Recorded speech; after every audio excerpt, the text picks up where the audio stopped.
నమస్తే, welcome to Meta news.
Pochamireddy Ravindranath Reddy అంటే చాలామందికి తెలియదు, కానీ మాజీ సీఎం జగన్మోహన్ రెడ్డి మేనమామ అంటే అందరూ గుర్తుపడతారు. కాంగ్రెస్ పార్టీ ద్వారా రాజకీయాల్లోకి వచ్చి 1999లో చింతకొమ్ముదిన్నే జడ్పీటీసీగా ఎన్నికయ్యారు.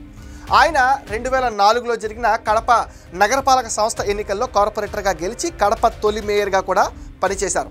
వైఎస్ రాజశేఖర రెడ్డి మరణానంతరం ఆయన జగన్మోహన్ రెడ్డి స్థాపించిన వైఎస్ఆర్ కాంగ్రెస్ పార్టీలో చేరిపోయారు. 2014లో జరిగిన అసెంబ్లీ ఎన్నికల్లో కమలాపురం నియోజకవర్గం నుండి వైసీపీ అభ్యర్థిగా పోటీ చేసి తన సమీప ప్రత్యర్థి టీడీపీ అభ్యర్థి పుత్తా నరసింహారెడ్డి పైన 5345 ఓట్ల మెజార్టీతో గెలిచి తొలిసారి ఎమ్మెల్యేగా అసెంబ్లీలోకి ఎంట్రీ ఇచ్చారు. ఆయన 2019లో కూడా వైసీపీ అభ్యర్థిగా పోటీ చేసి తెలుగుదేశం పార్టీ అభ్యర్థి పుత్తా నరసింహారెడ్డి పైన 27333 ఓట్ల మెజార్టీతో రెండోసారి కూడా అసెంబ్లీలో అడుగుపెట్టారు.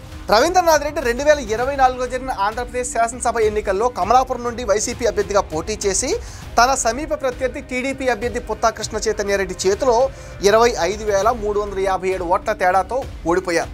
ఆయన ఓడినప్పటి నుంచి అంత యాక్టివ్గా లేరు.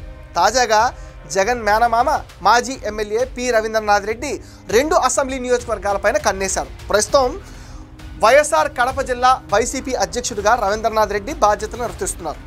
ఓటమి నుంచి కోలుకుంటున్న వైసీపీ జిల్లా అధ్యక్ష బాధ్యతల్ని మేనమామ అయిన రవీంద్రనాథ్ రెడ్డికి అప్పగించారు. ఈ నేపథ్యంలో కడప పైన రవీంద్రనాథ్ రెడ్డి ప్రత్యేకంగా దృష్టి సారించారు. కొన్నేళ్లుగా కడప ఎమ్మెల్యే అనిపించుకోవాలని రవీంద్రనాథ్ రెడ్డి ఆశలు పెట్టుకున్నారు.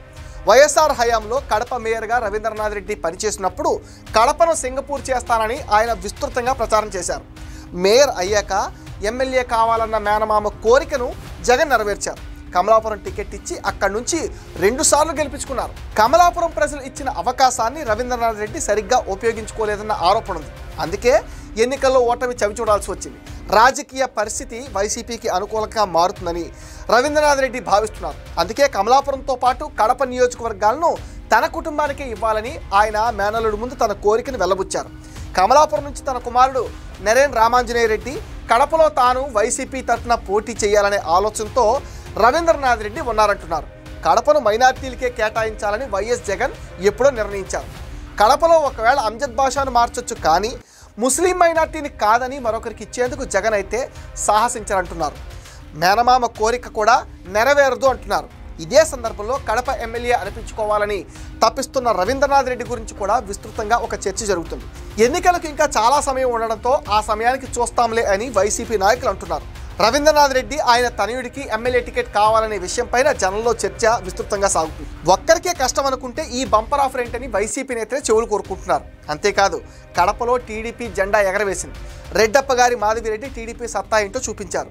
ఆమె ధాటిని తట్టుకుని కడపలో పోటీ చేసి గెలవడం అంత ఈజీ కాదంటున్నారు. కమలాపురంలోనే రవీంద్రనాథ్ రెడ్డి సేఫ్ అని కడపకు వద్దంటున్నారు. ఇటీవల జరిగిన జడ్పీటీసీ ఉప ఎన్నికల సందర్భంగా రవీంద్రనాథ్ రెడ్డి చేసిన హడావుడైతే అంతా ఇంత కాదు. ఆయన చుట్టూ వివాదాలు, కేసులు కూడా ఉన్నాయి. తిరుమల ఆలయ ప్రాంగణంలో రాజకీయ వ్యాఖ్యలు చేశారనే ఆరోపణలపైన రవీంద్రనాథ్ రెడ్డి పైన తిరుపతి పోలీసులు కేసు కూడా నమోదు చేశారు. ఆలయ ఆవరణలో రాజకీయ ప్రకటనలు చేయడానికి వీల్లేదని, అలాగే విద్వేషపూరిత ప్రసంగాలు కూడా మానుకోవాలని రాజకీయ నాయకులకు టీటీడీ సూచించిన రవీంద్రనాథ్ రెడ్డి వాటిని ఉల్లంఘించారు. ఒంటిమిట్టలో పోలింగ్ కేంద్రం వద్ద ఆయన హడావుడి చేశారు. Ontimitta ZP high school polling కేంద్రం వద్ద జగన్ మేనమామ రవీంద్రనాథ్ రెడ్డి సహా పలు నేతలు పోలింగ్ కేంద్రాల్లో దూసుకెళ్లారు. కుర్చీలు, బారిగేట్లను తోసేసి లోపలికి చొచ్చుకెళ్లారు. దీనిపైన పోలీసులు కూడా సీరియస్ అయ్యారు. అంతేకాకుండా వైసీపీ ఓటమి తర్వాత ఆయన కూటమి ప్రభుత్వం అక్రమాలకు పాల్పడి పులివెందల ఒంటిమిట్టల్లో గెలిచిందని కూడా ఆరోపించారు. ఇది మెటా న్యూస్ అప్డేట్. ఈ వీడియో పైన మీ విలువైన ఒపీనియన్ని కామెంట్ సెక్షన్లో మెన్షన్ చేయండి. మీరు ఇచ్చే కామెంట్స్తో మరిన్ని ఇంట్రెస్టింగ్ వీడియోస్ మీకు అందిస్తామని మీరేం చేయాలో మీకు తెలుసుగా. ఈ వీడియోస్ని లైక్ చేయండి, షేర్ చేయండి, మెటా న్యూస్ని సపోర్ట్ చేయండి, సబ్స్క్రైబ్ చేయండి.